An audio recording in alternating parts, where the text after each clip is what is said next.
ವೀಕ್ಷಿಸುತ್ತಿರುವ ತಮ್ಮೆಲ್ಲರಿಗೂ ಬಾಗಲಕೋಟೆಯಲ್ಲಿರುವಂತಹ ಕುರ್ವರ್ಸರ್ಸ್ ಎನ್ವಿನ್ ಇಂಗ್ಲಿಷ್ ಅಕಾಡೆಮಿಗೆ ಸ್ವಾಗತ. ಇಂದಿನ ವಿಡಿಯೋದ ವಿಷಯ ಟೈಮ್ ಆಫ್ ಆಕ್ಷನ್, ಇನ್ನು ಬಹಳ ಸರಳವಾಗಿ ಆಕ್ಷನ್ ಟೈಮ್. ಅಂದರೆ ನಮ್ಮ ಕನ್ನಡದ ವಾಕ್ಯಗಳನ್ನು ನಾವು ಇಂಗ್ಲಿಷ್ನಲ್ಲಿ ರಚಿಸೋಕ್ಕಿಂತ ಮುಂಚೆ ನಮ್ಮ ಕನ್ನಡ ವಾಕ್ಯದಲ್ಲಿನ ಕ್ರಿಯಾಪದ ಆ ಕ್ರಿಯೆಯ ಸಮಯವನ್ನು ಸೂಚಿಸುವಂಥದ್ದು, ಆ ಕ್ರಿಯೆಯ ಸಮಯವನ್ನು ಸೂಚಿಸುವ ನಿರ್ಧಾರ ಮಾಡುವಂಥದ್ದು, ಯಾವ ಸಮಯವನ್ನು ಸೂಚಿಸುತ್ತೆ ಅನ್ನೋದು ಬಹಳ ಮುಖ್ಯವಾದಂಥ ವಿಷಯ. ಆದ್ದರಿಂದ ನಾವು ರಚಿಸಲು ಕನ್ನಡದಲ್ಲಿ ರಚಿಸಿದಂಥ ವಾಕ್ಯಗಳನ್ನು ಇಂಗ್ಲಿಷ್ನಲ್ಲಿ ರಚಿಸಲು ನಾವು ತಯಾರಾಗಬೇಕಾದ್ರೆ ಅವುಗಳಲ್ಲಿ ಮೊದಲು ಕನ್ನಡ ವಾಕ್ಯದಲ್ಲಿರುವಂಥ ಕ್ರಿಯಾಪದ, ಆ ಕ್ರಿಯಾಪದ ಕ್ರಿಯೆಯ ಸಮಯವನ್ನು ಯಾವ ಸಮಯವನ್ನು ಸೂಚಿಸುತ್ತೆ ಅಂತ ನಿರ್ಧಾರ ಮಾಡಬೇಕು. ಅದಕ್ಕೆ ನಾನು ಏನಂತ ಹೇಳ್ತೀನಿ, ಆಕ್ಷನ್ ಟೈಮ್. ಈ ಆಕ್ಷನ್ ಟೈಮ್ ಅಂದ್ರೆ ಕ್ರಿಯೆಯನ್ನ ಸೂಚಿಸುವಂತ ಸಮಯ, ಕ್ರಿಯೆಯ ಸಮಯವನ್ನು ಸೂಚಿಸುವಂತ ವ್ಯವಸ್ಥೆಗೆ ನಾವು ಟೆನ್ಸ್ ಅಂತೀವಿ. ಆದ್ರಿಂದ ಈ ಟೆನ್ಸ್ಗಳು ನಿಮ್ಗೆ ಗೊತ್ತಿರೋ ಹಾಗೆ ಇಂಗ್ಲಿಷ್ನಲ್ಲಿ 3, ಕನ್ನಡದಲ್ಲಿ 3, ಮುಖ್ಯವಾಗಿ ವರ್ತಮಾನ ಕಾಲ, ಭೂತಕಾಲ ಮತ್ತು ಭವಿಷ್ಯತ್ ಕಾಲ. ಅವನೇ ಇಂಗ್ಲಿಷ್ನಲ್ಲಿ ಪ್ರೆಸೆಂಟ್ ಟೆನ್ಸ್, ಪಾಸ್ಟ್ ಟೆನ್ಸ್ ಮತ್ತು ಫ್ಯೂಚರ್ ಟೆನ್ಸ್ ಅಂತೀವಿ. ಇದನ್ನ ನಾವು ಕೇವಲ 3 ಕಾಲಗಳಂತ ತಿಳ್ಕೊಂಡು ನಾವು ನಮ್ಮ ಕನ್ನಡದ ವಾಕ್ಯಗಳನ್ನ ಇಂಗ್ಲಿಷ್ನಲ್ಲಿ ನಾವು ಅನುವಾದ ಮಾಡಕ್ಕೆ ಹೋದ್ರೆ ಬಹಳಷ್ಟು ತಪ್ಪುಗಳಾಗ್ತವೆ. ಯಾಕಂದ್ರೆ ಪ್ರೆಸೆಂಟ್ ಟೆನ್ಸ್ ನಲ್ಲಿ ಮತ್ತೆ 4 ಕಾಲಗಳು, ಆ ನಂತರ ಪಾಸ್ಟ್ ಟೆನ್ಸ್ ನಲ್ಲಿ ಮತ್ತೆ 4 ಕಾಲಗಳು, ಮತ್ತೆ ಫ್ಯೂಚರ್ ಟೆನ್ಸ್ ನಲ್ಲಿ 4 ಕಾಲಗಳು. ಈಗ ನಮಗೆ ಮುಖ್ಯವಾದ 3 ಕಾಲಗಳು, ಅದರ ಅಡಿಯಲ್ಲಿ 4, 4, 4 ಒಟ್ಟಾರೆ ಎಷ್ಟಾದ್ರು 15 ಕಾಲಗಳಾಗ್ತವೆ. ಈ 15 ಕಾಲಗಳನ್ನ ನಾವು ಸರಿಯಾಗಿ ಅರ್ಥ ಮಾಡ್ಕೋಬೇಕಾದ್ರೆ ಮತ್ತೆ ನಮ್ಮ ನೆರವಿಗೆ ಬರೋದು ನಮ್ಮ ಮಾತೃಭಾಷೆ ಕನ್ನಡನೇ. ಯಾಕಂದ್ರೆ ನಾವು ಮಾತೃಭಾಷೆಯಲ್ಲಿ ರಚಿಸಿಕೊಂಡಂತ ವಾಕ್ಯದಲ್ಲಿನ ಕ್ರಿಯೆ, ಆ ಕ್ರಿಯೆ ಸಮಯನ ನಿರ್ಧಾರ ಮಾಡೋದು ನಮಗೆ ಸ್ವಲ್ಪ ಮಟ್ಟಿಗೆ ಸ್ವಲ್ಪ ಗಮನ ಹರಿಸಿದ್ರೆ ಆ ಸಮಯ ನಾವು ನಿರ್ಧಾರ ಮಾಡಲಿಕ್ಕೆ ಸಾಧ್ಯ ಆಗುತ್ತೆ. ಅದೇ ನಾವು ಸುಮ್ಮನೆ ನಾವು ಇಂಗ್ಲಿಷ್ ಪದಗಳನ್ನ, ಇಂಗ್ಲಿಷ್ ವಾಕ್ಯದಲ್ಲಿರುವಂತ ವರ್ಬ್ಗಳನ್ನ ಪದೇ ಪದೇ ಓದಿರೂ ಕೂಡ ಬಹುಶಃ ಬಹಳಷ್ಟು ಸಮಯದಲ್ಲಿ ಬಹಳ ಸಲ ಅದು ನಮ್ಮ ಕಾಲವನ್ನ ನಿರ್ಧಾರ ಮಾಡಲಿಕ್ಕೆ ನಮಗೆ ಸಹಾಯ ಮಾಡೋದಿಲ್ಲ. ಆದ್ರಿಂದ ಈ ಪರಕೀಯ ಭಾಷೆಯಾದಂಥ ಇಂಗ್ಲಿಷ್ನಲ್ಲಿನ ವಾಕ್ಯಗಳ ಸಮಯವನ್ನು ನಿರ್ಧಾರ ಮಾಡೋಕ್ಕಿಂತಲೂ ಮೊದಲು ನಾವು ರಚಿಸಿಕೊಂಡಂತ ಕನ್ನಡ ವಾಕ್ಯದಲ್ಲಿನ ಕ್ರಿಯಾಪದದ ಸಮಯವನ್ನು ನಿರ್ಧಾರ ಮಾಡಿಕೊಂಡು ಆ ಕ್ರಿಯೆಯ ಸಮಯಕ್ಕನುಗುಣವಾಗಿ ಟೆನ್ಸ್ ನಿರ್ಧಾರ ಮಾಡಿ, ಆ ಟೆನ್ಸ್ ನಿರ್ಧಾರ ಆದ್ಮೇಲೆ ಆ ಟೆನ್ಸಿನ ಅಡಿಯಲ್ಲಿ ಬರುವಂತಹ ಸೂತ್ರಗಳಿಗೆ ಅನುಗುಣವಾಗಿ ಇಂಗ್ಲಿಷ್ ರಚನೆ ಮಾಡಿಕೊಳ್ಳೋದು ಬಹಳ ಸುಲಭ. ಮತ್ತು ನಾವು ಇಂಗ್ಲಿಷ್ ವಾಕ್ಯಗಳನ್ನು ಸರಿಯಾಗಿ ಬರೀಬಹುದು, ಆತ್ಮವಿಶ್ವಾಸದಿಂದ ಬರೀಬಹುದು, ನಾನು ಕಲಿಯಬಲ್ಲೆ ಅನ್ನೋ ಭರವಸೆಯಿಂದ ಬರೀಬಹುದು ಬರೀಬಹುದು. ಆದ್ರಿಂದ ನಾನು ಇಲ್ಲಿ ಕೆಲವೊಂದು ಉದಾಹರಣೆಗಳನ್ನ ಚರ್ಚೆಗೆ ತಗೊಳ್ತಾ ಇದ್ದೀನಿ. ಈ ಉದಾಹರಣೆಗಳ ಮೂಲಕ ನಾವು ಇಂಗ್ಲಿಷ್ನಲ್ಲಿ ಯಾವ ಟೆನ್ಸ್ ನಮ್ಮ ಕನ್ನಡ ವಾಕ್ಯನ ಸೂಚಿಸುತ್ತಂತ ನಿರ್ಧಾರ ಮಾಡಬಹುದು. ಆದ್ರಿಂದ ಇಲ್ಲಿ ಸ್ವಲ್ಪ ಗಮನ ಕೊಟ್ಟು ನೋಡಿ. ನಾನು ಇಂದು ಒಂದು ಕಥೆಯನ್ನು ಬರೆಯುತ್ತೇನೆ. ನಾವು ಈಗಾಗಲೇ ಗೊತ್ತಾಗಿದೆ ಸಾಕಷ್ಟು. 1ನೇ ವಿಡಿಯೋ ಮೊದಲ ಹೆಜ್ಜೆ, 2ನೇ ವಿಡಿಯೋ 2ನೇ ಹೆಜ್ಜೆಯಲ್ಲಿ ನಾವು ಕನ್ನಡ ವಾಕ್ಯಗಳನ್ನ ರಚಿಸಿಕೊಂಡ ಮೇಲೆ ನಾವು ಇಂಗ್ಲಿಷ್ ವಾಕ್ಯನ ರಚಿಸುವಂತ ಮುಂಚೆ ಕನ್ನಡ ವಾಕ್ಯದಲ್ಲಿ ಮೊದಲು ವರ್ಬ್ ಯಾವುದು, ನಂತರ ಸಬ್ಜೆಕ್ಟ್ ಯಾವುದು, ನಂತರ ಆಬ್ಜೆಕ್ಟ್ ಯಾವುದು ಕಂಡುಹಿಡ್ಕೊಳ್ಳೇಬೇಕು. ಇದು ಹಿಡ್ಕೊಂಡ ನಂತರನೇ ಮುಂದೆ ಹೋಗ್ಬೇಕು. ಇದು ಬರ ರೂಪದಲ್ಲಿ ಬರೆಯುವಾಗ ವಾಕ್ಯದ ನಾವು ಗುರುತು ಮಾಡಬಹುದು, ಅಥವಾ ಮನಸ್ಸಿನಲ್ಲಿ ಕನ್ನಡ ವಾಕ್ಯ ರಚನೆ ಆದಾಗ ಮನಸ್ಸಿನಲ್ಲಿ ನಾವು ಗುರುತಿಸ್ಕೊಳ್ಬೇಕು ಈ ವಾಕ್ಯದಲ್ಲಿ ವರ್ಬ್ ಯಾವುದು, ಸಬ್ಜೆಕ್ಟ್ ಯಾವುದು, ಆಬ್ಜೆಕ್ಟ್ ಯಾವುದು. ಯಾಕಂದ್ರೆ ನಿಮ್ಗೆ ಗೊತ್ತಿರೋ ಹಾಗೆ ನಾವು ಹಿಂದಿನ 1 ಮತ್ತು 2 ವಿಡಿಯೋದಲ್ಲಿ ಸಾಕಷ್ಟು ಚರ್ಚೆ ಮಾಡಿದ್ವಿ. ನಮ್ಮ ಕನ್ನಡ ವಾಕ್ಯದಲ್ಲಿ ವರ್ಬ್ ಎಲ್ಲಾದ್ರೂ ಬರಬಹುದು, ಸಬ್ಜೆಕ್ಟ್ ಎಲ್ಲಾದ್ರೂ ಬರಬಹುದು ಮತ್ತು ಆಬ್ಜೆಕ್ಟ್ ಎಲ್ಲಾದ್ರೂ ಬರಬಹುದು. ಆದ್ರೆ ಇಂಗ್ಲಿಷ್ ವಾಕ್ಯ ರಚನೆ ಫಿಕ್ಸ್ ಇದೆ. ಅದಕ್ಕೆ ಸಬ್ಜೆಕ್ಟ್ ಮೊದಲು ಬರಬೇಕು, ಅದ್ರ ಪಕ್ಕದಲ್ಲಿ ವರ್ಬ್ ಇರಬೇಕು ಮತ್ತು ಆಬ್ಜೆಕ್ಟ್ ಬರಬೇಕು. ಇದು ಫಿಕ್ಸ್. ಇದನ್ನ ಯಾವ ಕಾರಣಕ್ಕೂ ಬದಲಾಗೋದಿಲ್ಲ. So English has its own fixed word order, but in Kannada we don't have that kind of fixed word order. You can put any Kannada word in any place in a Kannada sentence. That's why it is the best and the most essential thing to decide what the verb is in our Kannada sentence, then subject and then object. And once again, second time you should look. ನೀವು ಮತ್ತೆ ನೋಡ್ಕೊಳ್ಬೇಕು ಆ verb ಅನ್ನ, ಕ್ರಿಯೆಯನ್ನು ಸೂಚಿಸುವಂತ ಪದವನ್ನ ಪದೇ ಪದೇ ಪದೇ ಅಂದಾಗ ಆ ಕ್ರಿಯಾಪದವನ್ನು ಸೂಚಿಸುವಂತ ಆ ಪದ ಕ್ರಿಯೆಯ ಸಮಯವನ್ನು ಸೂಕ್ಷ್ಮವಾಗಿ ಸೂಚ್ಯವಾಗಿ ಸೂಚಿಸ್ತಾ ಇರುತ್ತೆ. ಅದನ್ನ ನಾವು ಗಮನಿಸ್ಬೇಕು. ಅದಕ್ಕೆ ಈಗ ನಾವಿಲ್ಲಿ ಮಾತು ಮಾಡ್ಕೊಳ್ಳೋಣ. ನಾನು ಇಂದು ಒಂದು ಕಥೆಯನ್ನು ಬರೆಯುತ್ತೇನೆ. ನಾನು ಹಿಂಗೆ ಹೇಳಬೇಕಾಗಿದೆ. ಈ ಬರೆಯುತ್ತೇನೆ ಅನ್ನೋದು ಬರೆಯುವ ಕ್ರಿಯೆಯನ್ನು ಸೂಚಿಸೋದ್ರಿಂದ ನಾವು ಇದಕ್ಕೆ ಏನಂತೀವಿ, ನಾವು ಮೇನ್ ವರ್ಬ್ ಅಂತೀವಿ. ಇಲ್ಲಿ ಬರೆಯೋ ಕ್ರಿಯೆಯನ್ನು ಸೂಚಿಸೋದ್ರಿಂದ ಬರೆಯುತ್ತೇನೆ, ಬರೆಯೋದು ಒಂದು ಕ್ರಿಯೆ, ಇದಕ್ಕೆ ನಾವು ಕ್ರಿಯಾಪದ ಇಂಗ್ಲಿಷ್ ನಲ್ಲಿ ನಾವು ಚರ್ಚೆ ಮಾಡಿದೀವಿ, ಮೇನ್ ವರ್ಬ್ ಅನ್ಬೇಕು. ಈ ಕ್ರಿಯೆ ಸಿಕ್ಕ ನಂತರ, ಇಲ್ಲಿ ಬರೆಯೋ ಕ್ರಿಯೆ ಸಿಕ್ಕ ನಂತರ ನಾವು ಪ್ರಶ್ನೆ ಮಾಡ್ಕೊಳ್ಳೋದು, ಬರೆಯುತ್ತೇನೆ ಬರೆಯುತ್ತೇನೆ ಬರೆಯೋರು ಯಾರು? ನಾನು. ಇದು ಸಬ್ಜೆಕ್ಟ್. ಇವು ಎರಡು ಸಿಕ್ಕ ನಂತರ ಮಿಕ್ಕ ಎಲ್ಲಾ ಪದಗಳಿಗೂ ನಾವು ಸದ್ಯದಲ್ಲಿ ಏನಂತೀವಿ, ಆಬ್ಜೆಕ್ಟ್ ಅಂತ. ಇದು ಒಂದನೇ ಸ್ಟೆಪ್. ಈ ರೀತಿ ಯಾವುದೇ ಇಂಗ್ಲಿಷ್ ವಾಕ್ಯ ರಚನೆ ಆಗೋಕ್ಕಿಂತ ಮುಂಚೆ ಏನನ್ನ ಹೇಳಬೇಕು ನಾವು ಕನ್ನಡದಲ್ಲಿ ಹೇಳಬೇಕು. ಯಾಕಂದ್ರೆ ಕನ್ನಡದಲ್ಲಿ ನಾವು ಸಾಂದರ್ಭಿಕವಾಗಿ ವ್ಯಕ್ತ ಮಾಡಲು ಬಯಸುವಂತ ಭಾವನೆಗಳು, ವಿಚಾರಗಳು ಮತ್ತು ನಮ್ಮ ಸೂಕ್ಷ್ಮ ಮನಸ್ಸಿನಿಂದ ಒಮ್ಮೆ ಬರುವಂತ ಅನೇಕ ಅಮೂರ್ತ ವಿಚಾರಗಳು ಕೂಡ ನಮ್ಮ ಕನ್ನಡದಲ್ಲಿ ವ್ಯಕ್ತ ಮಾಡ್ತೀವಿ. ಆದ್ರಿಂದ ನಮ್ಮ ಕನ್ನಡ ವಾಕ್ಯದಲ್ಲಿ ಇವು ಮೂರನ್ನು ಮೊದಲು ಗುರುತಿಸಬೇಕು. ಇನ್ನೊಂದು ವಿಶೇಷತೆ ಅಂದ್ರೆ, ಈ ಕನ್ನಡ ವಾಕ್ಯವನ್ನು ನಾವು ಹೆಂಗಾದ್ರೂ ರಚಿಸಬಹುದು. ಇದನ್ನ ನಾವು ಈ ರೀತಿ ಇಂದು ನಾನು ಒಂದು ಕಥೆಯನ್ನು ಬರೆಯುತ್ತೇನೆ ಅನ್ಬೋದು, ಅಥವಾ ಒಂದು ಕಥೆಯನ್ನು ಬರೆಯುತ್ತೇನೆ ನಾನು ಇಂದು ಅನ್ಬೋದು. ಈ ರೀತಿ ಕನ್ನಡ ವಾಕ್ಯದಲ್ಲಿ ಪದಗಳು ಎಲ್ಲಿ ಬೇಕಾದ್ರೂ ಬರೀಬಹುದು. ಅದನ್ನ ನಾವು ನೆನಪಿಟ್ಕೊಳ್ಬೇಕು. ಆದ್ರಿಂದ ಈ ವಾಕ್ಯದಲ್ಲಿ ಬರೆಯುತ್ತೇನೆ ಮೇನ್ ವರ್ಬ್, ಯಾಕೆ ಕ್ರಿಯೆಯನ್ನು ಸೂಚಿಸುವಂತ ಪದ, ಬರೆಯೋ ಕ್ರಿಯೆ ಮಾಡೋರು ನಾನು ಸಬ್ಜೆಕ್ಟ್. ಇವೆಲ್ಲ ಮುಗಿದ ನಂತರ ಎಲ್ಲಾ ಪದಗಳಿಗೂ ನಾವು ಆಬ್ಜೆಕ್ಟ್. ಹಾಗೆ ಎರಡನೇ ವಾಕ್ಯದಲ್ಲಿ ನಾನು ಈಗ ಒಂದು ಕಥೆಯನ್ನು ಬರೆಯುತ್ತಿದ್ದೇನೆ, ಬರೆಯುತ್ತಿದ್ದೇನೆ ಮೇನ್ ವರ್ಬ್. ಈ ಬರೆಯೋ ಕ್ರಿಯೆ ಮಾಡ್ತಿರೋರು ನಾನು ಸಬ್ಜೆಕ್ಟ್, ಮಿಕ್ಕೆಲ್ಲಾ ಪದಗಳು ಆಬ್ಜೆಕ್ಟ್. ನಂತರ ಮೂರನೇ ವಾಕ್ಯ, ನಾನು ಇಂದು ಒಂದು ಕಥೆಯನ್ನು ಬರೆದಿದ್ದೇನೆ ಮೇನ್ ವರ್ಬ್. ಯಾರು ಬರೆದಿದ್ದಾರೆ? ನಾನು ಸಬ್ಜೆಕ್ಟ್, ಮಿಕ್ಕೆಲ್ಲಾ ಪದಗಳು ಆಬ್ಜೆಕ್ಟ್. ನಂತರ ನಾನು ನಿನ್ನೆಯಿಂದ ಒಂದು ಕಥೆಯನ್ನು ಬರೆಯುತ್ತಿದ್ದೇನೆ ಮೇನ್ ವರ್ಬ್. ನಾನು ಸಬ್ಜೆಕ್ಟ್, ಉಳಿದೆಲ್ಲಾ ಪದಗಳು ಆಬ್ಜೆಕ್ಟ್. ನಾನು ಚರ್ಚೆಯನ್ನ ದೃಷ್ಟಿಯಲ್ಲಿ ಇಟ್ಕೊಂಡು ಒಂದೇ ತರದ ವಾಕ್ಯಗಳನ್ನು ಬರೆದಿದ್ದೀನಿ. ಎಲ್ಲಾ ವಾಕ್ಯ, ಈ 4 ವಾಕ್ಯದಲ್ಲಿ ಸಬ್ಜೆಕ್ಟ್ ಒಂದೇ ಇದೆ, ನಾನು ನಾನು ನಾನು ನಾನು. ಅದೇ ರೀತಿ ಬರೆ ಅನ್ನೋದು ಮೂಲ ಕ್ರಿಯಾಪದ ಇದೆ. ಆದ್ರೆ ಈ ಮೂಲ ಕ್ರಿಯಾಪದ ಯಾವ ರೀತಿ ಬದಲಾಗ್ತಾ ಇದೆ ನಾವು ಗಮನಿಸ್ತಾ ಹೋಗೋಣ. ಈ ರೀತಿ ಮಾಡ್ಕೊಂಡ್ಮೇಲೆ ನಾವು ಮತ್ತೆ ಕ್ರಿಯಾಪದಕ್ಕೆ ಬರ್ಬೇಕು ಕನ್ನಡದಲ್ಲಿ. ಇಲ್ಲಿ ಕ್ರಿಯಾಪದ ಬರೆಯುತ್ತೇನೆ, ಇದನ್ನ ಒಂದು 2-3 ಸಲ ನಾವು ಮನಸ್ಸಿನಲ್ಲಿ ಪದೇ ಪದೇ ಪದೇ ಪದೇ ಪುನರಾವರ್ತನೆ ಮಾಡ್ಕೊಂಡಾಗ ಏನ್ ಅನಿಸುತ್ತೆ ನೋಡಿ. ಬರೆಯುತ್ತೇನೆ ಬರೆಯುತ್ತೇನೆ ಬರೆಯುತ್ತೇನೆ, ಬರ್ಯಾಕತ್ತೀನೇನ? ಇಲ್ಲ. ಬರದೀನನ? ಇಲ್ಲ. ಬರಿತೀನನ? ಬರಿತೀನನ? ಬರೆಯುತ್ತೇನೆ ಬರೀತೀನಿ, ಯಾವಾಗ? ಮುಂದೆ. ಅಂದ್ರೆ ಇಲ್ಲಿ ಬರೆಯೋ ಕ್ರಿಯೆ ಈಗ ನಡೀತಾ ಇಲ್ಲ ಅಥವಾ ಪೂರ್ಣ ಆಗಿಲ್ಲ, ಇನ್ನು ಮುಂದೆ ಆಗುತ್ತೆ ಅಂತಂದ್ರೆ ಮುಂದೆ ನಡೆಯುವ ಕ್ರಿಯೆ ಈಗ ಸಿಂಪಲ್ ಅನ್ಬೇಕು. ಬರೆಯುತ್ತೇನೆ, ಹೋಗುತ್ತೇನೆ, ನೋಡುತ್ತೇನೆ, ಭೇಟಿಯಾಗುತ್ತೇನೆ, ತಿನ್ನುತ್ತೇನೆ, ತಿನ್ನುತ್ತೇನೆ. ಈ ಬಸ್ಸು ಇಂದು ಬೆಂಗಳೂರಿಗೆ ಹೋಗುತ್ತದೆ, ಹೋಗುತ್ತದೆ ಯಾವಾಗ? ಇನ್ನು ಮುಂದೆ. ಅವರು ಇಂದು ನನ್ನ ಮನೆಗೆ ಬರುತ್ತಾರೆ, ಬರುತ್ತಾರೆ ಯಾವಾಗ? ಇನ್ನು ಮುಂದೆ. ಈ ರೀತಿ ನೀವು ಕ್ರಿಯಾಪದವನ್ನ ಒಂದ್ 2-3 ಸಲ ಗಮನ ಕೊಟ್ಟು ಸೂಕ್ಷ್ಮವಾಗಿ ನಾವು ಅವಲೋಕನ ಮಾಡಿದಾಗ, ಅದನ್ನ ನಾವು ನೋಡಿದಾಗ ಅದು ಕ್ರಿಯೆ ಸಮಯವನ್ನು ಹೇಳುತ್ತೆ. ಆ ಕ್ರಿಯೆ ಮುಂದೆ ಆಗುತ್ತೆ ಅನ್ಸಿದಾಗ ನೀವು ಅದಕ್ಕೆ ಸಿಂಪಲ್ ಅನ್ಬೇಕು. ಏನನ್ಬೇಕು? ಸಿಂಪಲ್. ಇದೇನನ್ಬೇಕು? ಸಿಂಪಲ್. ಅದೇ ರೀತಿ ಇನ್ನೊಂದು ವಾಕ್ಯ ನೋಡ್ರಿ, ನಾನು ಈಗ ಒಂದು ಕಥೆಯನ್ನು ಬರೆಯುತ್ತಿದ್ದೇನೆ. ಮತ್ತೆ ಮೇನ್ ವರ್ಬ್ ಯಾವುದು? ಬರೆಯುತ್ತಿದ್ದೇನೆ.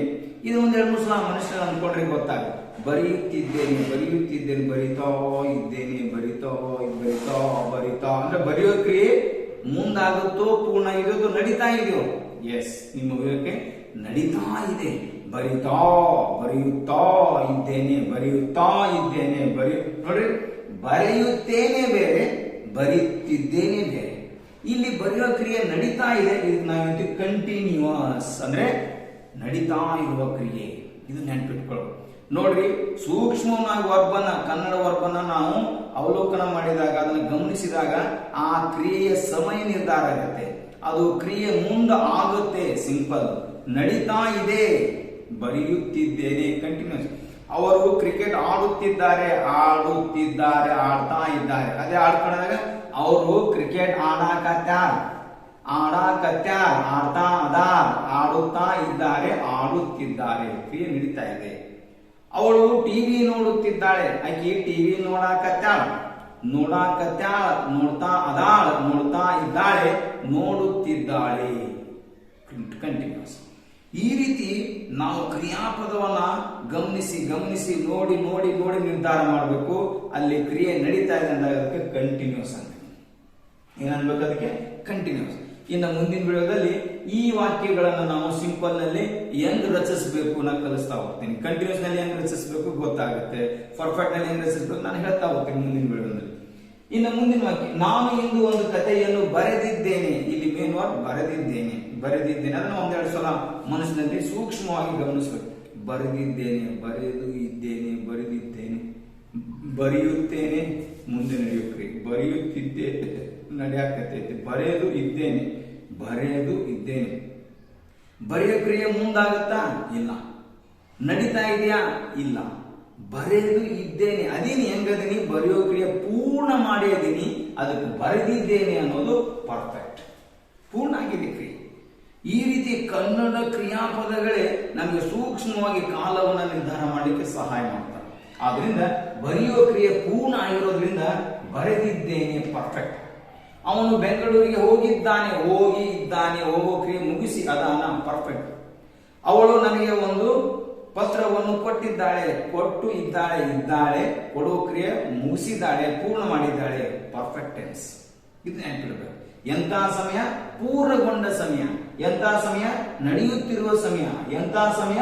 ಮುಂದೆ ನಡೆಯುವ ಕ್ರಿಯೆಯನ್ನು ಸೂಚಿಸುವಂತ ಸಮಯ. ಇವು ಪಕ್ಕ ನೆನ್ಪಿಟ್ಕೊಳ್ಳೋದು. ಇದು ನಮಗೆ ಕನ್ನಡದಲ್ಲಿ ಅರ್ಥ ಆಗುತ್ತೆ. ಆದ್ರಿಂದ ಕನ್ನಡದ ಮೂಲಕ ನಾವು ಟೆನ್ಸ್ ನಿರ್ಧಾರ ಮಾಡೋದು ಬಹಳ ಸುಲಭ. ಹಂಗೆ ನಾನು ನಿನ್ನೆಯಿಂದ ಒಂದು ಕಥೆಯನ್ನು ಬರೆಯುತ್ತಿದ್ದೇನೆ. ಸ್ವಲ್ಪ ಗಮನಿಸ್ಬೇಕು. ಬರೆಯುತ್ತಿದ್ದೇನೆ, ಬರೆಯುತ್ತಿದ್ದೇನೆ ಎರಡೂ ನೋಡ್ಲಿಕ್ಕೆ ಒಂದೇ ಇದೆ. ಬರೆಯುತ್ತಿದ್ದೇನೆ, ಕಂಟಿನ್ಯೂಸ್ ಅನ್ಸುತ್ತೆ.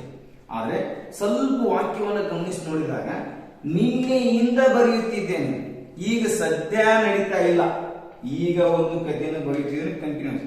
ಆದ್ರೆ ಈ ಕ್ರಿಯೆ ನಿನ್ನೆಯಿಂದ ನಡೀತಾ ಇದೆ. ಅಂದ್ರೆ ನಿನ್ನೆ ಅಂದ್ರೆ ಹಿಂದೆ ಪ್ರಾರಂಭ ಆಗಿದೆ, ನಿನ್ನೆ ಪ್ರಾರಂಭವಾಗಿ ಅಂದಿನಿಂದ ಈಗೂ ನಡೀತಾ ಇದೆ.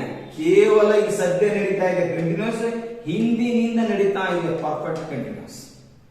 ಇದು ಬಹಳ ಹುಷಾರಾಗಿ ತಿಳ್ಕೊಂಡ್ಬಿಡೋದು. ಈ ರೀತಿ ಇಂದ ಅಂತ ಒಂದು ಸಮಯ ಬಂದ್ರೆ ಅದು ಕಂಟಿನ್ಯೂಸ್ ಅಲ್ಲ, ಪರ್ಫೆಕ್ಟ್ ಕಂಟಿನ್ಯೂಸ್ ಅಲ್ಲ. ಈ ಇಂದ, ನಿನ್ನೆಯಿಂದ, ಮೊನ್ನೆಯಿಂದ, 2 ದಿನಗಳಿಂದ, 10 ವರ್ಷಗಳಿಂದ, 2 ಗಂಟೆಗಳಿಂದ, ಈ ಇಂದ ಅನ್ನೋ ಸಮಯ ಸೂಚಕ ಪದ ಬರದೇ ಇದ್ರೆ ಅದು ಕೇವಲ ಕಂಟಿನ್ಯೂಸ್. ಈಗ ಬರೆಯುತ್ತಿದ್ದೇನೆ, ಈಗ ನಡೀತಾ ಇದೆ ಕಂಟಿನ್ಯೂಸ್. ನಿನ್ನೆಯಿಂದ ನಡೀತಾ ಇದೆ, 10 ವರ್ಷಗಳಿಂದ ನಡೀತಾ ಇದೆ, 4 ಗಂಟೆಗಳಿಂದ ನಡೀತಾ ಇದೆ, ಮುಂಜಾನೆಯಿಂದ ನಡೀತಾ ಇದೆ ಪರ್ಫೆಕ್ಟ್ ಕಂಟಿನ್ಯೂಸ್. ಈ ವ್ಯತ್ಯಾಸನ ಗಮನಿಸಬೇಕು. ನೋಡ್ರಿ, ಬರೆಯುತ್ತೇನೆ ಸಿಂಪಲ್, ಬರೆಯುತ್ತಿದ್ದೇನೆ ಕಂಟಿನ್ಯೂಸ್, ಬರೆದಿದ್ದೇನೆ ಪರ್ಫೆಕ್ಟ್, ಬರೆಯುತ್ತಿದ್ದೇನೆ ನಿನ್ನೆಯಿಂದ ಬರೆಯುತ್ತಿದ್ದೇನೆ ಪರ್ಫೆಕ್ಟ್ ಕಂಟಿನ್ಯೂಸ್. ಅದಕ್ಕೆ ಇಲ್ಲಿ ಕೆಲವೊಂದು ವಿಷಯಗಳನ್ನು ಸೂಕ್ಷ್ಮವಾಗಿ ನಾವು ನೆನ್ಪಿಟ್ಕೊಳ್ಬೇಕು ಅನ್ನೋ ಒಂದು ದೃಷ್ಟಿಯಿಂದ ಇದು ದೀರ್ಘಕಾಲದಿಂದ ನಡೀತಾ ಇರೋ ಅಂದಾಗ ನಾವು ಒಂದೊಂದ್ಸಲ ಏನ್ ಮಾಡ್ತೀವಿ, ಬರೆಯುತ್ತಲಿದ್ದೇನೆ, ಬರೆಯುತ್ತಲೇ ಇದ್ದೇನೆ ಅನ್ಬೋದು. ಇಲ್ಲಿ ಅಲ್ಲಿ ನಾವು ಬರೀಲಿ ಬಿಡ್ಲಿ, ಈ ಕನ್ನಡ ವಾಕ್ಯದಲ್ಲಿ ಇಂದ ಅಂತ ಬಂದು ಒಂದು ಸಮಯ ಸೂಚಕ ಪದ ಇದ್ರೆ ಅದನ್ನ ಕಂಟಿನ್ಯೂಸ್ ಅನ್ಬಾರ್ದು, ಪರ್ಫೆಕ್ಟ್ ಕಂಟಿನ್ಯೂಸ್ ಅಂತ. ಇದು ನೆನ್ಪಿಡಬಹುದು.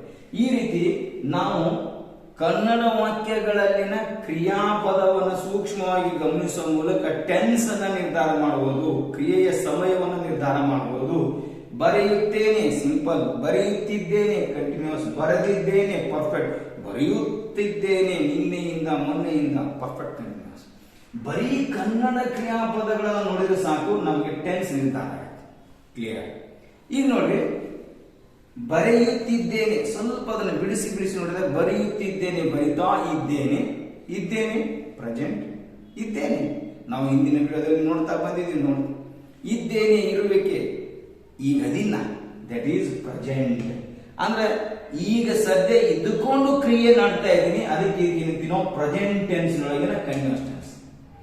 ಬರೆಯುತ್ತೇನೆ ಅದಿನ್ನ ಇದೆ, ಇನ್ನೇನಿನ ಮುಂದೆ ಬರೀತೀನಿ ನಿರ್ದಿಷ್ಟ ಇದೆ, ಅದಕ್ಕೆ ಏನಂತೀವಿ ನಾವು ಸಿಂಪಲ್ ಪ್ರೆಸೆಂಟ್ ಟೆನ್ಸ್. ನಡೀತಾ ಇದೆ, ಬರೆಯುತ್ತಿದ್ದೇನೆ present continuous tense. Present tense ನಲ್ಲಿ ಭಾಗಗಳಿವೆಲ್ಲ. ಬರೆದು ಇದ್ದೇನೆ, ಬಿಡಿಸಿ ನೋಡಿ, ಬರೆದು ಇದ್ದೇನೆ, ಬರೆದಿದ್ದೇನೆ, ಇದ್ದೇನೆ ಪ್ರೆಸೆಂಟ್, ಬರೆಯೋ ಕ್ರಿಯೆ ಪೂರ್ಣ ಮಾಡಿದ್ದೇನೆ ಪರ್ಫೆಕ್ಟ್, ಪ್ರೆಸೆಂಟ್ ಪರ್ಫೆಕ್ಟ್ ಟೆನ್ಸ್. ಬರೆದಿದ್ದೇನೆ. ಅದೇ ನೋಡಿ, ಬರೆಯುತ್ತಿದ್ದೇನೆ ಅಥವಾ ಬರೆಯುತ್ತಲಿದ್ದೇನೆ, ಇದ್ದೇನೆ ಪ್ರೆಸೆಂಟ್, ದೀರ್ಘಕಾಲ ನಡೀತಾ ಇದೆ ಪ್ರೆಸೆಂಟ್ ಪರ್ಫೆಕ್ಟ್ ಕಂಟಿನ್ಯೂಸ್ ಟೆನ್ಸ್. ಮುಗಿತು. ಮುಖ್ಯ ಕಾಲ ಪ್ರೆಸೆಂಟ್ ಟೆನ್ಸ್, ಅದರಲ್ಲಿ ಮತ್ತೆ 4 ಉಪಕಾಲಗಳು simple, continuous, perfect, perfect continuous. ಇದು ಸ್ಪಷ್ಟವಾಗಿ ಅರ್ಥ ಆಗಿಬಿಟ್ರೆ ನಾಳೆ ನಾನು ಇಂಗ್ಲಿಷ್ ವಾಕ್ಯ ರಚಿಸುವಂತ ಈ ಕಾಲದ ಸೂತ್ರ, ಆ ಸೂತ್ರಕ್ಕನುವಾಗಿ ರಚನೆ ಮಾಡಿಬಿಟ್ರೆ ಇಂಗ್ಲಿಷ್ ಸಿಂಪಲ್ ಪ್ರಶ್ನೆಯಲ್ಲಿ ತಯಾರಾಗಿರುತ್ತೆ. ಈ ಕಾಲದಲ್ಲಿನ ಸೂತ್ರ, ಅದಕ್ಕನುಗುಣವಾಗಿ ಇಂಗ್ಲಿಷ್ ವಾಕ್ಯ ರಚಿಸಬಹುದು. ಈ ಕಾಲ, ಈ ರೀತಿ ಪ್ರತಿಯೊಂದು ಕಾಲದಲ್ಲಿ ವಾಕ್ಯ ರಚನೆ ಕನ್ನಡದಲ್ಲಿ ಹೆಂಗೆ ಬದಲಾಗುತ್ತೆ ಹಂಗೆ ಇಂಗ್ಲಿಷ್ ನಲ್ಲಿ ಬದಲಾಗುತ್ತೆ. ಸೂತ್ರಕ್ಕನುಗುಣವಾಗಿ ಬದಲಾದ್ರೆ ಇಂಗ್ಲಿಷ್ ವಾಕ್ಯ ನಾವು ಸರಿಯಾಗಿ ಬರೀಬಹುದು. ಇದು ನಾವು ಗಮನಿಸ್ತಾ ಹೋಗುವ ವಿಷಯ. ಇದು ಫಸ್ಟ್ ಪರ್ಸನ್ ನಾನು.